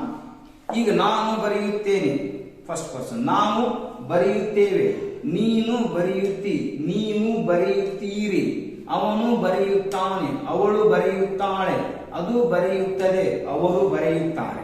ಇನ್ನ ಅವನು ಅವಳು ಸ್ಥಳದಲ್ಲಿ ಹೆಸರು ತಗೊಳ್ಬಹುದು. ರವಿ ಬರೆಯುತ್ತಾನೆ, ಸುಮಾ ಬರೆಯುತ್ತಾಳೆ. ಈ ಬರೆಯುವ ಕ್ರಿಯೆ ಸ್ಥಳದಲ್ಲಿ ನೀವು ಯಾವ ಸಬ್ಜೆಕ್ಟ್ ಆಗ್ತಿರೋ ಅದಕ್ಕನುಗುಣವಾಗಿ ಪದಗಳ ರಚನೆ ಸ್ವಲ್ಪ ಬದಲಾಗುತ್ತೆ. ನಾನು ಬರೆಯುತ್ತೇನೆ, ನಾವು ಬರೆಯುತ್ತೇವೆ, ಯಾವಾಗ? ಮುಂದೆ. ಅವನು ಬರೆಯುತ್ತಾನೆ, ಯಾವಾಗ? ಮುಂದೆ. ಈ ಬಸ್ಸು ಇಂದು ಬೆಂಗಳೂರಿಗೆ ಹೋಗುತ್ತದೆ, ಯಾವಾಗ? ಇನ್ನು ಮುಂದೆ. ಈ ರೀತಿ ನಾವು ಬಳಸುವಂತ ಸಬ್ಜೆಕ್ಟ್ ಅನುಗುಣವಾಗಿ ಇಲ್ಲಿ ಸಣ್ಣ ಬದಲಾವಣೆಗಳು ಆಗ್ತಾ ಇರ್ತವೆ. ಆ ಬದಲಾವಣೆಗಳು ಯಾವ ಅರ್ಥದಲ್ಲಿದ್ರು ಅದು ಮುಂದೆ ನಡೆಯುವ ಕ್ರಿಯೆಯನ್ನು ಸೂಚಿಸಿದರೆ ಸಿಂಪಲ್. ನಾನು ಕಲಿಯುತ್ತೇನೆ, ನಾನು ಹೋಗುತ್ತೇನೆ, ನಾನು ಭೇಟಿಯಾಗುತ್ತೇನೆ, ನಾನು ಆಡುತ್ತೇನೆ, ನಾನು ಗೆಲ್ಲುತ್ತೇನೆ, ನಾವು ಗೆಲ್ಲುತ್ತೇವೆ, ನೀನು ಗೆಲ್ಲುತ್ತಿ. ಇದು ಬಿಟ್ಟು ಯಾವುದೇ ಬದಲಾವಣೆ ಬರಲಿಕ್ಕೆ ಸಾಧ್ಯವೇ ಇಲ್ಲ. ನೀವು ಸಬ್ಜೆಕ್ಟ್ ಅನ್ನು ಬದಲು ಮಾಡ್ತಾ ಹೋದಾಗ ಅದರ ರೂಪ 1 ಅಥವಾ 2 ಅಕ್ಷರ ಬದಲಾಗುತ್ತೆ. ಅದೇ ಆ ಬರೆ ಅನ್ನೋ ಸ್ಥಳದೊಳಗೆ ಬೇಕಾದ ವರ್ಗ ಹಾಕಿದ್ರು ಅದು ಏ ರೂಪ ಪಡ್ಕೋಬೇಕು, ಅವಾಗ ಸಿಂಪಲ್. ಗೆಲ್ಲು, ಗೆಲ್ಲುತ್ತೇನೆ, ಹೋಗು, ಹೋಗುತ್ತೇನೆ, ಕರೆ, ಕರೆಯುತ್ತೇನೆ, ಹೋಗು, ಹೋಗುತ್ತೇನೆ, ಊಟ ಮಾಡು, ಊಟ ಮಾಡುತ್ತೇನೆ. ಬದಲಾಗಲಿಕ್ಕೆ ಸಾಧ್ಯವೇ ಇಲ್ಲ. ಆದ್ರಿಂದ ಇದಕ್ಕನುಗುಣವಾಗಿ ನೀವು ಅದನ್ನ ಬೆಳೆಸಿದಾಗ ಅದು ಮುಂದೆ ನಡೆಯುವ ಕ್ರಿಯೆಯನ್ನು ಸೂಚಿಸಿದ್ರೆ ದಯವಿಟ್ಟು ತಿಳ್ಕೊಂಡ್ರೆ ಅದು ಸಿಂಪಲ್ ಪ್ರೆಸೆಂಟ್ ಟೆನ್ಸ್. ಮುಂದೆ ನಡೆಯುವ ಕ್ರಿಯೆ ಮುಗಿಯುತ್ತೆ. ಸಿಂಪಲ್ ಅಂದ್ರೆ ಮುಂದೆ ನಡೆಯುವ ಕ್ರಿಯೆ. ಹಂಗೆ ಇಲ್ಲಿ ಕಂಟಿನ್ಯೂಸ್ ಬೇಕಾದ ತಗೊಳ್ರಿ. ಇಲ್ಲಿ ಫಸ್ಟ್ ಪರ್ಸನ್ ಕೊಟ್ಟಿದ್ದ ಹಾಗೆ ನಾವು ಬರೆಯುತ್ತಿದ್ದೇವೆ, ನೀನು ಬರೆಯುತ್ತಿದ್ದಿ, ನೀವು ಬರೆಯುತ್ತಿದ್ದೀರಿ, ಅವನು ಬರೆಯುತ್ತಿದ್ದಾನೆ, ಅವಳು ಬರೆಯುತ್ತಿದ್ದಾಳೆ, ಅವರು ಬರೆಯುತ್ತಿದ್ದಾರೆ, ರವಿ ಬರೆಯುತ್ತಿದ್ದಾನೆ. ಈ ರೀತಿ ಯಾವುದೇ ರೀತಿ ಸಬ್ಜೆಕ್ಟ್ ತಗೊಂಡು ಇಲ್ಲಿ ಕಂಟಿನ್ಯೂಸ್ ಇದ್ರೆ ಇದೇ ರೀತಿ ಅದು ಬರುತ್ತೆ. ಇದು ಪಕ್ಕಾ ನೆನ್ಪಿಟ್ಕೊಳ್ಳೋದು. ಹಂಗೆ ನಾವು ಇಲ್ಲಿ ಬರೇ ಸ್ಥಳದಲ್ಲಿ ಬೇಕಾದ ಹಾಕಬಹುದು. ಕಲಿ, ನಾನು ಕಲಿಯುತ್ತಿದ್ದೇನೆ, ಅವರು ಆಟವಾಡುತ್ತಿದ್ದಾರೆ, ಅವರು ಟಿವಿ ನೋಡುತ್ತಿದ್ದಾರೆ, ನೋಡ್ತಾ ಇದ್ದಾರೆ. ಹಂಗೆ ಪರ್ಫೆಕ್ಟ್ ನಲ್ಲಿ ನಾನು ಒಂದು ಕಥೆಯನ್ನು ಬರೆದಿದ್ದೇನೆ, ನಾವು ಬರೆದಿದ್ದೇವೆ, ನೀನು ಬರೆದಿದ್ದಿ, ನೀವು ಬರೆದಿದ್ದೀರಿ, ಅವನು ಬರೆದಿದ್ದಾನೆ, ಅವಳು ಬರೆದಿದ್ದಾರೆ, ಅವರು ಬರೆದಿದ್ದಾರೆ, ರವಿ ಬರೆದಿದ್ದಾನೆ. ಹಂಗೆ ನಾವು ಈ ಬರೆಯ ಸ್ಥಳದಲ್ಲಿ ಬೇಕಾದ ಗೆಲ್ಲು, ನಾನು ಗೆದ್ದಿದ್ದೇನೆ, ಅವರು ಹೋಗಿದ್ದಾರೆ, ಅವರು ಊಟ ಮಾಡಿದ್ದಾರೆ, ಅವರು ಭೇಟಿಯಾಗಿದ್ದಾರೆ. ಪರ್ಫೆಕ್ಟ್. ಅದೇ ಪರ್ಫೆಕ್ಟ್ ಅನ್ನಿಸ್ಲಿ. ನಾನು ಬರೆಯುತ್ತಲಿದ್ದೇನೆ ಅಥವಾ ಬರೆಯುತ್ತಿದ್ದೇನೆ, ನಾವು ಬರೆಯುತ್ತಿದ್ದೇವೆ ಅಥವಾ ಬರೆಯುತ್ತಲಿದ್ದೇವೆ, ನೀನು ಬರೆಯುತ್ತಲಿದ್ದಿ, ನೀವು ಬರೆಯುತ್ತಲಿದ್ದೀರಿ, ಅವನು ಬರೆಯುತ್ತಲಿದ್ದಾನೆ, ಅವಳು ಬರೆಯುತ್ತಲಿದ್ದಾಳೆ, ಅದು ಬರೆಯುತ್ತಲಿದೆ, ಅವರು ಬರೆಯುತ್ತಲಿದ್ದಾರೆ. ಈ ಬರೆ ಬೇರೆ ಶಬ್ದ ತಗೊಳಗೆ ನೋಡೋಣ. ಆಡು, ನಾನು ಆಡುತ್ತಲಿದ್ದೇನೆ, ಓದುತ್ತಲಿದ್ದೇನೆ, ನೋಡುತ್ತಲಿದ್ದೇನೆ, ಕಲಿಯುತ್ತಲಿದ್ದೇನೆ. ಅವೇ ರಚನೆಗಳು. ಬರೆ ಬಂದ್ಬಿಟ್ಟು ಉಳಿದು ಎಲ್ಲಾನು ಸೇಮ್ ಇರುತ್ತೆ ನೋಡ್ರಿ. ಬರೆಯುತ್ತೇನೆ, ಕಲಿ, ಕಲಿಯುತ್ತೇನೆ, ಹೋಗು, ಹೋಗುತ್ತೇನೆ, ತಿನ್ನು, ತಿನ್ನುತ್ತೇನೆ. ಇಷ್ಟು ಫಿಕ್ಸ್. ಅದಕ್ಕೆ ಕನ್ನಡದ ಕ್ರಿಯಾಪದಗಳನ್ನು ನಾವು ಸರಿಯಾಗಿ ಗಮನಿಸಿದ್ರೆ ಅದು ಕಾಲವನ್ನು ನಿರ್ಧಾರ ಮಾಡುತ್ತೆ. ಅದು ಮುಂದೆ ನಡೀತಾ ಇದ್ರೆ ಸಿಂಪಲ್ ಪ್ರೆಸೆಂಟ್ ಟೆನ್ಸ್, ನಡೀತಾ ಇದೆ ಸದ್ಯ ಪ್ರೆಸೆಂಟ್ ಕಂಟಿನ್ಯೂಸ್, ಪೂರ್ಣಗೊಂಡು ಇದೆ ಪ್ರೆಸೆಂಟ್ ಪರ್ಫೆಕ್ಟ್ ಟೆನ್ಸ್, ಪೂರ್ಣ ಹಿಂದಿನಿಂದನೂ ನಡೀತಾ ಇದೆ perfect continuous, present perfect continuous tense. ಈ ರೀತಿ ನಾವು ಅರ್ಥ ಮಾಡ್ಕೊಂಡ್ರೆ ಈಗ ಮುಂದಿನ ವಿಡಿಯೋದಲ್ಲಿ ನಾನು ಕೊಡುವಂತ ಈ ಟೆನ್ಸ್ ನಲ್ಲಿ ಸೂತ್ರ, ಅದಕ್ಕನುಗುಣವಾಗಿ ಇಂಗ್ಲಿಷ್ ರಚನೆ ಮುಗಿತು. ಅದಕ್ಕಾಗಿ ನೀವು ಇನ್ನು ಮೇಲೆ ನಮ್ಮ ಚಾನಲ್ನ ನೀವು ಫಾಲೋ ಮಾಡ್ತಾ ಇರಬೇಕಾದ್ರೆ ಈಗ ನೀವು ಸಿಂಪಲ್ ಪ್ರೆಸೆನ್ಸ್ ಆಗಿ ಒಂದು ವಿಡಿಯೋ ಮಾಡಿದೀನಿ, ದಯವಿಟ್ಟು ಆ ವಿಡಿಯೋ ನೋಡಿ. ಸಿಂಪಲ್ ಪ್ರೆಸೆನ್ಸ್ ನಲ್ಲಿ ಕನ್ನಡದಲ್ಲಿ ರಚಿಸಬಹುದಾದ ವಾಕ್ಯಗಳ ಸಾಧ್ಯತೆಗಳನ್ನು ಕೊಟ್ಟಿದ್ದೀನಿ ಮತ್ತು ಅವುಗಳನ್ನು ಇಂಗ್ಲಿಷ್ ನಲ್ಲಿ ಬದಲಾವಣೆ ಮಾಡಿ ಉದಾಹರಣೆ ಕೊಟ್ಟಿದ್ದೀನಿ ಮತ್ತು ಅಲ್ಲಿ ಅಫರ್ಮೇಟಿವ್, ನೆಗೆಟಿವ್, ಇಂಟ್ರಾಗೇಟಿವ್, ನೆಗೆಟಿವ್ ಅಂತ ಕೊಡಬಹುದು. ವಿಸ್ತಾರವಾಗಿ ನಾನು ವಿವರಣೆ ಕೊಟ್ಟಿದ್ದೀನಿ. ಆದ್ರಿಂದ ಈ ಸಿಂಪಲ್ ಪ್ರೆಸೆಂಟ್ ಟೆನ್ಸ್ ಅನ್ನ ಕಲಿಬೇಕಾದ್ರೆ ದಯವಿಟ್ಟು ನಮ್ಮ ಸಿಂಪಲ್ ಪ್ರೆಸೆಂಟ್ ವಿಡಿಯೋ ನೋಡ್ಕೊಳ್ಳಿ. ಹಂಗೆ ಕಂಟಿನ್ಯೂಸ್ ವಿಡಿಯೋ ನೋಡ್ಕೊಳ್ಳಿ, ಪರ್ಫೆಕ್ಟ್ ಟೆನ್ಸ್ ನ ವಿಡಿಯೋ ನೋಡ್ಕೊಳ್ಳಿ, ಆಮೇಲೆ ಪರ್ಫೆಕ್ಟ್ ಕಂಟಿನ್ಯೂಸ್ ಟೆನ್ಸ್ ನೋಡ್ಕೊಳ್ಳಿ. ಯಾವ ರೀತಿ ನಾನು ರಚನೆ ಮಾಡಿದ್ದೀನಿ ಅಂದ್ರೆ, ನೀವು ಒಂದೊಂದು ವಿಡಿಯೋದಲ್ಲಿ ಒಂದೊಂದು ಟೆನ್ಸ್ ಕಲಿತಾ ಹೋದ್ಮೇಲೆ ಮತ್ತೆ ಪ್ರೆಸೆಂಟ್ ಟೆನ್ಸ್ ಅಂದ್ರೆ ಏನು ಕಲಿಸ್ತಾ ಇದ್ದೀನಿ ಅಲ್ಲೇ. ಪ್ರೆಸೆಂಟ್ ಟೆನ್ಸ್ ಅಂತ ಒಂದು ವಿಡಿಯೋ ಇದೆ, ಪೂರ್ಣವಾಗಿ ಅದರಲ್ಲಿ ಬರುವಂತ ವಾಕ್ಯ ರಚನೆಗಳು, ಸೂತ್ರಗಳು, ಬೇರೆ ಬೇರೆ ವಾಕ್ಯ ಬರೆಯುವ ಸಾಧ್ಯತೆಗಳು, ಇಂಗ್ಲಿಷ್ ರಚಿಸುವಂತ ಸಾಧ್ಯತೆಗಳೆಲ್ಲಾನು ವಿವರವಾಗಿ ಹೇಳಿದ್ದೀನಿ. ಆ ನಂತರ ಮತ್ತೆ ವಿಶೇಷವಾಗಿ 1, 2, 3, 4, 5 ವಿಡಿಯೋ ಮತ್ತೆ 6, 7, 8, 9 ವಿಡಿಯೋದಲ್ಲಿ ಎಲ್ಲಾ ಟೆನ್ಸ್ ನಲ್ಲಿ ಬರುವಂತ ಅಫರ್ಮೇಟಿವ್ ಹೆಂಗಿರ್ತವೆ, ನೆಗೆಟಿವ್ ಹೆಂಗಿರ್ತವೆ, ಇಂಟ್ರಾಗೇಟಿವ್ ಹೆಂಗಿರ್ತವೆ, ನೆಗೆಟಿವ್ ಇಂಟ್ರಾಗೇಟಿವ್, ಒಂದೊಂದು ಟೈಪ್ ಸೆಂಟೆನ್ಸ್ ಒಂದೊಂದು ವಿಡಿಯೋ ಮಾಡಿದ್ವಿ. ಆದ್ರಿಂದ ಇದು ಒಟ್ಟಾರೆ ನೀವು ಪರಿಪೂರ್ಣವಾಗಿ ಕಲಿಬೇಕಾದ್ರೆ ಈ 9 ವಿಡಿಯೋ ದಯವಿಟ್ಟು ನೋಡಿ. ಮೊದಲು ಸಿಂಪಲ್ ಟೆನ್ಸ್ ನೋಡಿ, ಆನಂತರ ಕಂಟಿನ್ಯೂಸ್, ಆಮೇಲೆ ಪರ್ಫೆಕ್ಟ್, ಆಮೇಲೆ ಪರ್ಫೆಕ್ಟ್ ಕಂಟಿನ್ಯೂಸ್, ಆಮೇಲೆ ಪ್ರೆಸೆಂಟ್ ಟೆನ್ಸ್ 5, ಆಮೇಲೆ ಈ 5 ಟೆನ್ಸ್ ಗಳಲ್ಲಿ ಬರಬಹುದಂತ ಅಫರ್ಮೇಟಿವ್ ಅದಕ್ಕೊಂದು ವಿಡಿಯೋ, ನೆಗೆಟಿವ್ ಅದಕ್ಕೊಂದು ವಿಡಿಯೋ, ಇಂಟ್ರಾಗೇಟಿವ್ ಅದಕ್ಕೊಂದು ವಿಡಿಯೋ, ನೆಗೆಟಿವ್ ಇಂಟ್ರಾಗೇಟಿವ್ ಅದಕ್ಕೊಂದು ವಿಡಿಯೋ. ಈ ರೀತಿ ಪ್ರೆಸೆಂಟ್ ಟೆನ್ಸ್ ಅನ್ನ ನೀವು ಪರ್ಫೆಕ್ಟ್ ಆಗಿ ಕಲಿಬೇಕಾದ್ರೆ ಈ 9 ವಿಡಿಯೋ ನಿಮಗೆ ಖಂಡಿತವಾಗಿ ಸಹಾಯ ಮಾಡ್ತಾರೆ. ಇದನ್ನ ನಾವು ನೋಡೋಣ. ಸದ್ಯಕ್ಕೆ ನಾವು ಚರ್ಚೆಯನ್ನು ಮುಂದುವರಿಸೋದಾದ್ರೆ ಈ ರೀತಿ ನಮ್ಗೆ ಗೊತ್ತಾಯ್ತು, ಸಿಂಪಲ್ ಅಂದ್ರೆ ಮುಂದೆ ನಡೆಯೋ ಕ್ರಿಯೆ, ಕಂಟಿನ್ಯೂಸ್ ಅಂದ್ರೆ ನಡೀತಾ ಇರೋ ಕ್ರಿಯೆ, ಪರ್ಫೆಕ್ಟ್ ಅಂದ್ರೆ ಪೂರ್ಣಗೊಂಡಿರುವ ಕ್ರಿಯೆ, ಪರ್ಫೆಕ್ಟ್ ಅಂದ್ರೆ ಹಿಂದಿನಿಂದ ಈಗಲೂ ನಡೀತಾ ಇರುವ ಕ್ರಿಯೆ. ಇವು ಅಫರ್ಮೇಟಿವ್ ಸೆಂಟೆನ್ಸ್ ಅಂತ ಹೇಳಿದ್ವಿ. ಬರೆಯುತ್ತೇನೆ, ಬರೆಯುತ್ತಿದ್ದೇನೆ, ಬರೆದಿದ್ದೇನೆ, ಬರೆಯುತ್ತಲಿದ್ದೇನೆ, ಇವು ಅಫರ್ಮೇಟಿವ್ ಸೆಂಟೆನ್ಸ್. ಆದರೆ ನೆಗೆಟಿವ್ ಆಗಿ ಬರ್ತವೆ. ನಾವು ಕೇವಲ ಅಫರ್ಮೇಟಿವ್ ಅಂತಲ್ಲ, ನಾವು ವಾಕ್ಯದಲ್ಲಿ ಬರೆಯುವಾಗ, ಮಾತಾಡುವಾಗ ನೆಗೆಟಿವ್ ಬಳಸ್ಕೋಬಹುದು. ಆ ನೆಗೆಟಿವ್ ವಾಕ್ಯಗಳು ಈ ಬೇರೆ ಬೇರೆ ಟೆನ್ಸ್ ಹೆಂಗಿರ್ತವೆ. ಬರೆಯುವುದಿಲ್ಲ, ನಾನು ಕವನಗಳನ್ನು ಬರೆಯುವುದಿಲ್ಲ, ನಾನು ಇಂದು ಬೆಂಗಳೂರಿಗೆ ಹೋಗುವುದಿಲ್ಲ, ಅವರು ನಮ್ಮ ಮನೆಗೆ ಬರುವುದಿಲ್ಲ, ಅವನು ಇಂಗ್ಲಿಷನ್ನು ಚೆನ್ನಾಗಿ ಮಾತನಾಡುವುದಿಲ್ಲ, ಇವೇ ಅಕ್ಷರಗಳು ಬರಬೇಕು. ಅದು ಸಿಂಪಲ್ ನೆಗೆಟಿವ್ ಸೆಂಟೆನ್ಸ್. ಇಲ್ಲ ನೆಗೆಟಿವ್. ಅದೇ ಕಂಟಿನ್ಯೂಸ್, ಬರೆಯುತ್ತಿಲ್ಲ, ನಾನು ಕವನಗಳನ್ನು ಬರೆಯುತ್ತಿಲ್ಲ, ಅವನು ಮನೆಗೆಲಸವನ್ನು ಮಾಡುತ್ತಿಲ್ಲ, ಅವರು ಕ್ರಿಕೆಟ್ ಆಡುತ್ತಿಲ್ಲ. ನೋಡಿ, ಬರೆಯ ಜಗಗಳು ಉಳಿದೆಲ್ಲ ಸೇಮ್ ಇರ್ತವೆ. ಬರೆಯುತ್ತಿಲ್ಲ, ಕಲಿಯುತ್ತಿಲ್ಲ, ಆಡುತ್ತಿಲ್ಲ, ಇದೇ ಬರಬೇಕು ಕಂಟಿನ್ಯೂಸ್. ಆಡ್ತಾ ಇಲ್ಲ, ಆಡುವುದಿಲ್ಲ, ಸಿಂಪಲ್. ಆಡ್ತಾ ಇಲ್ಲ, ಆಡುತ್ತಿಲ್ಲ, ಕಂಟಿನ್ಯೂಸ್. ಬರೆದಿಲ್ಲ, ಅವನು ಬೆಂಗಳೂರಿಗೆ ಹೋಗಿಲ್ಲ, ಬರೆದಿಲ್ಲ, ಹೋಗಿ ಇಲ್ಲ, ಕಲಿತಿಲ್ಲ, ಗೆದ್ದಿಲ್ಲ, ಊಟ ಮಾಡಿಲ್ಲ, ಪರ್ಫೆಕ್ಟ್ ನೆಗೆಟಿವ್ ಸೆಂಟೆನ್ಸ್. ಈ ರೀತಿ ಅಫರ್ಮೇಟಿವ್ ಹೆಂಗ್ ಬರ್ತವೆ, ನೆಗೆಟಿವ್ ಹೆಂಗ್ ಬರ್ತವೆ ನಮ್ಗೆ ಗೊತ್ತಾಗಬೇಕು. ಆ ನೆಗೆಟಿವ್ ವಾಕ್ಯಗಳನ್ನು ಕೂಡ ಈಗ ನಾವು ಅಫರ್ಮೇಟಿವ್ ನಂತರ ನೆಗೆಟಿವ್ ಇದೇ ಟೆನ್ಸ್ ಮಾಡೋದ್ರಿಂದ ಬೇಗನೆ ಅರ್ಥ ಆಗ್ತವೆ. ಆದ್ರೆ ನಮ್ಮ ಸಾಂದರ್ಭಿಕವಾಗಿ ಬರೆಯುವಂತ ಇಂಗ್ಲಿಷ್ ವಾಕ್ಯಗಳಲ್ಲಿ ಪರ್ಫೆಕ್ಟ್ ಬರ್ಬೋದು, ಕಂಟಿನ್ಯೂಸ್ ಬರ್ಬೋದು, ಅಫರ್ಮೇಟಿವ್ ಬರ್ಬೋದು, ನೆಗೆಟಿವ್ ಬರ್ಬೋದು, ಇನ್ಯಾವುದೋ ಟೆನ್ಸ್ ಇನ್ಯಾವುದೋ ಸೆಂಟೆನ್ಸ್ ಬಂದ್ರು ಯಾವ ಟೆನ್ಸ್ ಯಾವ ಸೆಂಟೆನ್ಸ್ ನಿರ್ಧಾರ ಆಗಬೇಕು. ಆ ಟೆನ್ಸಿನ ಅಡಿಯಲ್ಲಿ, ಆ ಸೆಂಟೆನ್ಸಿನ ಅಡಿಯಲ್ಲಿ ಬರುವಂತ ಸೂತ್ರಕ್ಕನುಗುಣವಾಗಿ ಇಂಗ್ಲಿಷ್ ವಾಕ್ಯ ರಚನೆ ಆಗಬೇಕು. ಇದು ಮಾನಸಿಕವಾಗಿ ನಡೆಯುವಂತ ಕ್ರಿಯೆ. ಅದಕ್ಕೆ ನಾವು ಬರಿತಾ ಕಣ್ಣುಗಳಿಂದ ನೋಡ್ತಾ, ಕಿವಿಯಿಂದ ಕೇಳ್ತಾ ಮತ್ತು ಮನಸ್ಸಿನಲ್ಲಿ ಚಿಂತನ ಮಂಥನ ಮಾಡೋದ್ರಿಂದ ಈ ಕನ್ನಡ ವಾಕ್ಯಗಳ ರಚನೆ, ಅವುಗಳನ್ನ ಮಾರ್ಕ್ ಮಾಡೋದು, ಟೆನ್ಸಿನ ಅಡಿಯಲ್ಲಿ ಬರುವಂತ ಸೂತ್ರಗಳನ್ನ ನೆನಪು ಮಾಡ್ಕೊಳ್ಳೋದು, ಆ ಸೂತ್ರಕ್ಕನುವಾಗಿ ಇಂಗ್ಲಿಷ್ ವಾಕ್ಯ ರಚನೆ ಮಾಡೋದು, ಇದು ಸೂಕ್ಷ್ಮವಾಗಿ ದಿನದಿಂದ ದಿನಕ್ಕೆ ಸೂಕ್ತ ಸ್ಥಿತಿಗೆ ಇಳಿದು ಬಿಡುತ್ತೆ. ಅವಾಗ ಪರಕೀಯ ಭಾಷೆ ನಮ್ಮ ಭಾಷೆ ಆಗಿರುತ್ತೆ. ಆದ್ರಿಂದ ಇದು ನಾವು ಪ್ರಾರಂಭದಲ್ಲಿ ಸ್ವಲ್ಪ ಕಷ್ಟಪಟ್ಟು ಶ್ರಮಪಟ್ಟು ನಾವು ಮಾಡಿದಾಗ ನಮ್ಗೆ ಖಂಡಿತವಾಗಿ ಯಶಸ್ಸು ಸಿಗುತ್ತೆ.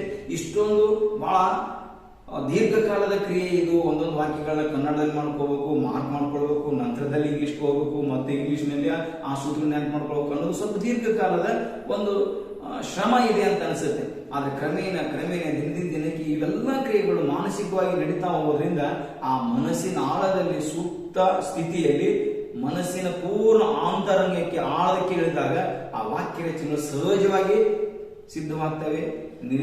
ಟೆನ್ಸ್ ನಿರ್ಧಾರ ಆಗುತ್ತೆ, ಸೂತ್ರ ನೆನಪಾಗುತ್ತೆ, ವಾಕ್ಯ ರಚನೆಗಳು ತಾವೇ ಬರಲಿಕ್ಕೆ ಪ್ರಾರಂಭ. ಆದ್ರೆ ಈ ಕ್ರಿಯೆ ಕನ್ನಡದ ಮೂಲಕ ಹೋಗೋದ್ರಿಂದ ನಾವು ಉದ್ದೇಶಪೂರ್ವಕವಾಗಿ ನಾವು ನಮ್ಮ ಮನಸ್ಸಿಗೆ ತರಬೇತಿ ಕೊಡ್ತಾ ಹೋಗೋದ್ರಿಂದ ಇವೆಲ್ಲವೂ ಸರಳವಾಗಿ ಕಲಿಯಬಹುದು. ನಂತರ ಪ್ರಶ್ನೆ ಮಾಡುವಂತ ವಾಕ್ಯಗಳು ಬರ್ತವೆ. ಕನ್ನಡದಲ್ಲಿ ಪ್ರಶ್ನಾರ್ಥಕ ವಾಕ್ಯಗಳು ಅಂದ್ರೆ ಇಂಟ್ರಾಗೇಟಿವ್ ಅಂತೀವಿ ನಾವು ಇಂಗ್ಲಿಷ್.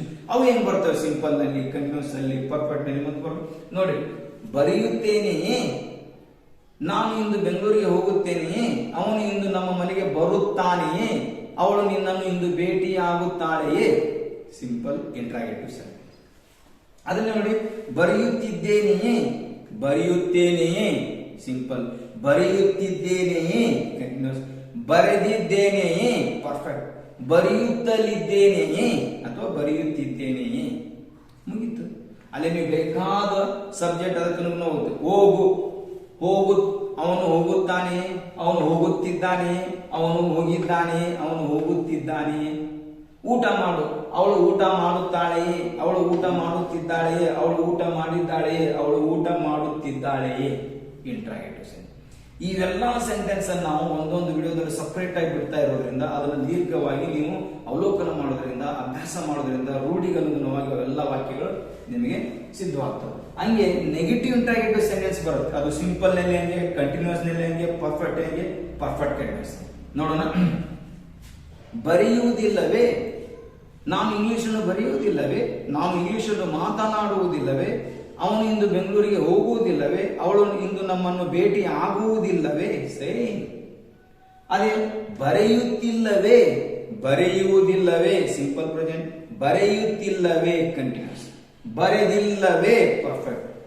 ಬರೆಯುತ್ತಿಲ್ಲವೇ, ಬರೆಯುತ್ತಲಿಲ್ಲವೇ, ಪರ್ಫೆಕ್ಟ್ ಕಂಟಿನ್ಯೂಸ್. ಇದೇ ತರ ನೆಗೆಟಿವ್ ಬರಬೇಕು. ಅಲ್ಲಿ ವರ್ಬಿಗನುಗುಣ ಕೆಲವೊಂದು ಸಣ್ಣ ವ್ಯತ್ಯಾಸಗಳು ಗಮನಿಸ್ತಾರೆ. ಇಂಟ್ರಾಗೇಟಿವ್ ಹಿಂಗೇ ಬರ್ಬೇಕು ಕನ್ನಡದಲ್ಲಿ, ನೆಗೆಟಿವ್ ಹಿಂಗೇ ಬರ್ಬೇಕು, ಅಫರ್ಮೇಟಿವ್ ಹಿಂಗೇ ಬರ್ಬೇಕು. ನೋಡ್ರಿ, ಬರೆಯುತ್ತೇನೆ, ಬರೆಯುತ್ತಿದ್ದೇನೆ, ಬರೆದಿದ್ದೇನೆ, ಬರೆಯುತ್ತಲಿದ್ದೇನೆ. ಬರೆಯುವುದಿಲ್ಲ, ಬರೆಯುತ್ತಿಲ್ಲ, ಬರೆದಿಲ್ಲ, ಬರೆಯುತ್ತಲಿಲ್ಲ. ಬರೆಯುತ್ತೇನೆಯೇ, ಬರೆಯುತ್ತಿದ್ದೇನೆಯೇ, ಬರೆದಿದ್ದೇನೆಯೇ, ಬರೆಯುತ್ತಲಿದ್ದೇನೆಯೇ. ಬರೆಯುವುದಿಲ್ಲವೇ, ಬರೆಯುತ್ತಿಲ್ಲವೇ, ಬರೆದಿಲ್ಲವೇ, ಬರೆಯುತ್ತಲಿಲ್ಲವೇ ಅಥವಾ ಬರೆಯುತ್ತಿಲ್ಲ. ಇಷ್ಟು ನಮ್ಮ ಕನ್ನಡ ವಾಕ್ಯದಲ್ಲಿ ಕ್ರಿಯಾಪದಗಳನ್ನು ಸರಿಯಾಗಿ ಅರ್ಥ ಮಾಡ್ಕೊಂಡ್ಬಿಟ್ರೆ ಕಾಲ ನಿರ್ಧಾರ ಆಗುತ್ತೆ. ಆ ಕಾಲದಡಿಯಲ್ಲಿ ಸೂತ್ರಗಳು ನೆನಪು ಮಾಡಬೇಕು. ಆ ಸೂತ್ರಗಳನ್ನ ಮುಂದಿನ ವಿಡಿಯೋದಲ್ಲಿ ವಿಸ್ತಾರವಾಗಿ ವಿವರಣೆ ಮಾಡ್ತಾ ಹೋಗ್ತೀನಿ.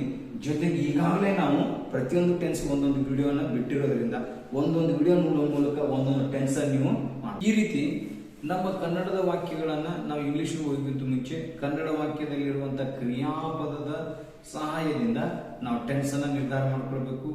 ಆ ಟೆನ್ಸ್ ನಿರ್ಧಾರ ಆದ್ಮೇಲೆ ಅದು ಯಾವ ಸೂತ್ರ ಕನುಗುಣವ ರಚನೆ ಆಗಬೇಕು ಗೊತ್ತಾಗುತ್ತೆ. ಆ ಎಲ್ಲಾ ಸೂತ್ರಗಳನ್ನ ನಾವು ಮುಂದಿನ ವಿಡಿಯೋದಲ್ಲಿ ವಿಸ್ತಾರವಾಗಿ ಬಹಳ ವಿವರವಾಗಿ ಹೇಳೋದ್ರಿಂದ ನಿಮ್ಗೆ ಇಂಗ್ಲಿಷ್ ಕಲಿಲಿಕ್ಕೆ ಬಹಳಷ್ಟು ಸಹಾಯಕಾರಿಯಾಗುತ್ತೆ. ಆದ್ರಿಂದ ಇಂಗ್ಲಿಷ್ ಕಲಿಯಲು 3ನೇ ಹೆಜ್ಜೆ ಈ ವಿಡಿಯೋ ತಮಗೆ ಬಹಳಷ್ಟು ಸಹಾಯವನ್ನು ಮಾಡೋದ್ರಿಂದ, ಅದು ನಿಮಗೆ ಬಹಳಷ್ಟು ಮಾಹಿತಿಯನ್ನು ಒದಗಿಸೋದ್ರಿಂದ ನಿಮಗೆ ಇಷ್ಟ ಆಗ್ಬಹುದು. ದಯವಿಟ್ಟು ಲೈಕ್ ಮಾಡಿ ಮತ್ತು ಅದನ್ನು ನಿಮ್ಮ ಗೆಳೆಯರ ಜೊತೆ, ಸಂಬಂಧಿಕರ ಜೊತೆ ಶೇರ್ ಮಾಡ್ಕೊಳ್ಳಿ.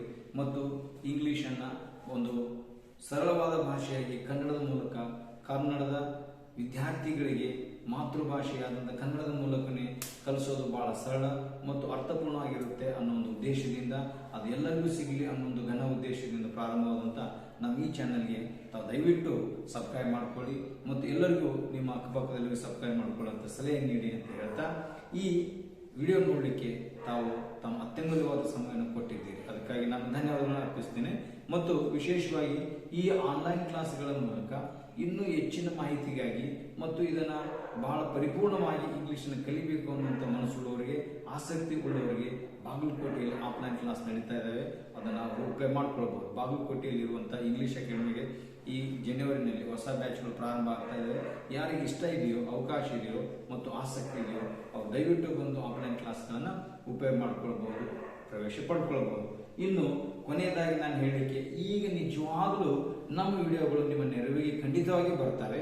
ನಾನು ಹೇಳಿದ ಪ್ರಕಾರ ನಮ್ಮ ವಿಡಿಯೋಗಳು ಈಗಾಗಲೇ ಇದು 46ನೇ ವಿಡಿಯೋ ಆಗಿರೋದ್ರಿಂದ ಬೇರೆ ಬೇರೆ ವಿಡಿಯೋದಲ್ಲಿ ಬೇರೆ ಬೇರೆ ನಿರ್ದಿಷ್ಟವಾದಂಥ ಕಾಲಗಳ ವಿವರಣೆ ಇರೋದ್ರಿಂದ ನೀವು ಯಾವುದನ್ನೋ ಏನನ್ನೋ ನೋಡೋಕ್ ಬದಲಾಗಿ ನಾನು ಇಂದು ಚರ್ಚೆ ಮಾಡಿದ ರೀತಿಯಲ್ಲಿ ಒಂದು ಕ್ರಮವನ್ನು ಅನುಸರಿಸ್ತಾ ಹೋಗಿದ್ರೆ ಬಹಳ ನಿಮಗೆ ಸಹಾಯ ಆಗುತ್ತೆ. ಈಗ ನೀವು ಈ ವಿಡಿಯೋಕ್ಕಿಂತ ಮುಂಚೆ ಮೊದಲ ಹೆಜ್ಜೆ, 2ನೇ ಹೆಜ್ಜೆ ನೋಡಿಕೊಂಡು ಇದನ್ನು ನೋಡಿದ್ರಿ, ನಿಮಗೆ ಒಂದು ಮಾಹಿತಿ ಸಿಗುತ್ತೆ. ಅವಾಗ ಏನ್ ಮಾಡಬೇಕು, ಈ 3 ವಿಡಿಯೋಗಳನ್ನು ನೋಡಿದ ನಂತರ ಸಿಂಪಲ್ ಪ್ರೆಸೆನ್ಸ್ ವಿಡಿಯೋ ನೋಡ್ಕೊಳ್ಳಿ, ನಂತರ ಕಂಟಿನ್ಯೂಸ್, ನಂತರ ಪರ್ಫೆಕ್ಟ್ ಮತ್ತು ಪರ್ಫೆಕ್ಟ್ ಕಂಟಿನ್ಯೂಸ್ ಮತ್ತು ಪ್ರೆಸೆಂಟ್ ಟೆನ್ಸ್, ಮತ್ತೆ ಈ 5 ಕಾಲಗಳಲ್ಲಿ ಬರುವಂತಹ ಅಫರ್ಮೇಟಿವ್ ಅದೊಂದು ವಿಡಿಯೋ, ನೆಗೆಟಿವ್ ಅದೊಂದು ವಿಡಿಯೋ, ಮತ್ತೆ ಇಂಟ್ರಾಗೇಟಿವ್ ಅದಕ್ಕೊಂದು ವಿಡಿಯೋ, ಮತ್ತೆ ನೆಗೆಟಿವ್ ಇಂಟ್ರಾಗೇಟಿವ್ ಸೆಂಟೆನ್ಸಸ್ ನಾನ್ ಪ್ರೆಸೆಂಟ್ ಟೆನ್ಸಸ್ ಅಂತಿದೆ. 9 ವಿಡಿಯೋಗಳನ್ನು ನೋಡ್ಬಿಟ್ರೆ ಈ ಎಲ್ಲಾ ಕಾಲಗಳ ಮಾಹಿತಿ ನಿಮಗೆ ಸಂಪೂರ್ಣವಾಗಿ ಸಿಗುತ್ತೆ.